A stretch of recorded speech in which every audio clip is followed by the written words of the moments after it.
শেখ হাসিনা এই দেশে মানুষকে আসলে ঘৃণা করত, এবং যে কারণে উনার ফ্যামিলির কেউ এই দেশের নাগরিক না, সবারই মানে 2 টাকার পাসপোর্ট আছে। আচ্ছা আপনি আমাকে বলেন, হাসিনা ওইখান থেকে ভাষণ দেয়, ভাষণ দিয়ে বলে না আপনারা মাঠে নামেন, অমুক নামেন, তমুক নামেন, কখনো কি বলে সেই আপনার মাঠে নামবেন, সেই মিছিলের সামনে থাকবে আমার চাচতো ভাই হেলাল, লোক নিয়ে গেছে 10 জন, সে বলছে লোক নিয়ে আসছি 1010 জন, তো 1010 জনের ভাতা তুলছে, তুলে নিয়ে ভাতা তুলে সেখানে বসে বসে খাইছে, এবং ইন্ডিয়া বসে বিয়ে করছে একটা। কারণ আপনি দেখেন ভারত কিন্তু মনে প্রাণ এখনো হাসিনাকে ভালোবাসে। আচ্ছা, আশ্রয় দিয়ে রেখেছে তো। হ্যাঁ, এখন ওর আজকাল যদি কোনো মানে আপনার মন্ত্র বলে হাসিনা এসে ক্ষমতা আবার বসতে পারতো, ভারত খুব খুশি হতো, সেটা তো পসিবল, সেটা তো সম্ভব না। আসতে পারবে না, পয়সা কথা আমি বললাম আপনাকে, এই দেশের মানুষ হাসিনাকে মেনে নেবে না, মেনে নেওয়ার কোনো কারণও নাই। আচ্ছা আপনি আমাকে বলেন, হাসিনা ওইখান থেকে ভাষণ দেয়, ভাষণ দিয়ে বলে না আপনারা মাঠে নামেন, অমুক নামেন, তমুক নামেন, কখনো কি বলে সেই আপনার মাঠে নামবেন, সেই মিছিলের সামনে থাকবে আমার চাচতো ভাই হেলাল, ওরা নাই তো দেশে, নাই আসুক, চট করে ঢুকে পড়ুক, ঢুকে পড়ে মিছিলের সামনে থাইকা আবার চট করে চলে গেল, অসুবিধাটা কি? তার বংশ পরিক্রমা যা আছে শেখ পরিবারে সবগুলো নিরাপদ বিদেশে আছে, এবং বিদেশে বাকি জীবন চলার মতো টাকা পয়সা তারা নিয়ে গেছে, অনেক বছর ধরে লুটপাট করছে, করার পর এখন সে বলে তোমরা মাঠে নামো, তোমরা জান টান দাও, পরে যদি কিছু হয় তাহলে আমি আইলাম। ভাই এই সমস্ত ফাইজলামি এই সব মানুষ বুঝি। আমি একটা বেসিক কথা বলি, শেখ হাসিনার মানসিক অবস্থাটা বোঝার চেষ্টা করেন আপনি।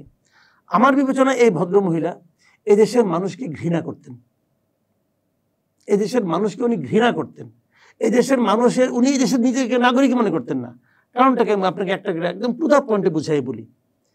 জিনিসটা হলো উনি মনে করতেন এই দেশের মানুষ তার পিতা মাতা ভাই বোন ভাইয়ের বউ এদেরকে হত্যা করছে, এই দেশের মানুষ তার কোনো প্রতিবাদ করে নাই, এটা উনি বিশ্বাস করতেন। প্রতিবাদ যে হয় নাই তা তো না, উনি মনে করতেন করে নাই। উনি বহুবার বলেছেন, আমি জানি আপনারা কি করেছেন, কেউ আপনার 75 সালে কোনো প্রতিবাদ হয় না রে ভাই, 75 সালে বিচ্ছিন্ন হয়েছে কিছু, কোথায় হয়েছে? কাদের সিদ্দিকীরা প্রতিবাদ করেছে, আরেক ধান্দায় কাদের সিদ্দিক ইন্ডিয়া যে কি করছে আমি জানি না, এটা সে কি করছে ইন্ডিয়া যে নিয়ে লোক নিয়ে গেছে 10 জন, সে বলছে লোক নিয়ে আসছি 1010 জন, তো 1010 জনের ভাতা তুলছে, তুলে নিয়ে ভাতা তুলে সেখানে বসে বসে খাইছে, এবং ইন্ডিয়া বসে বিয়ে করছে একটা, ওই সময়টা বিয়ে করছে। এগুলো কি আপনি মানে খুব অথেন্টিক ভাবে বলছেন? হ্যাঁ জেনে বলছেন? আমি জেনে বলছি। উনি শিলিগুড়ি থাকতো, ওনাকে যে ভদ্রলোক টাকা দিত ইন্ডিয়ান গভর্নমেন্টের কাছ থেকে, তার সঙ্গে আমার আলাপ হয়েছে। আমি কি হাওয়ার উপরে মারতেছে নাকি? আমি জেনে বলতেছি। আচ্ছা, এখন ধরেন আমরা আবার আগের পয়েন্টে যদি যাই, শেখ হাসিনা এই দেশের মানুষকে আসলে ঘৃণা করত, এবং যে কারণে উনার ফ্যামিলির কেউ এই দেশের নাগরিক না, সবারই মানে 2 টাকার পাসপোর্ট আছে।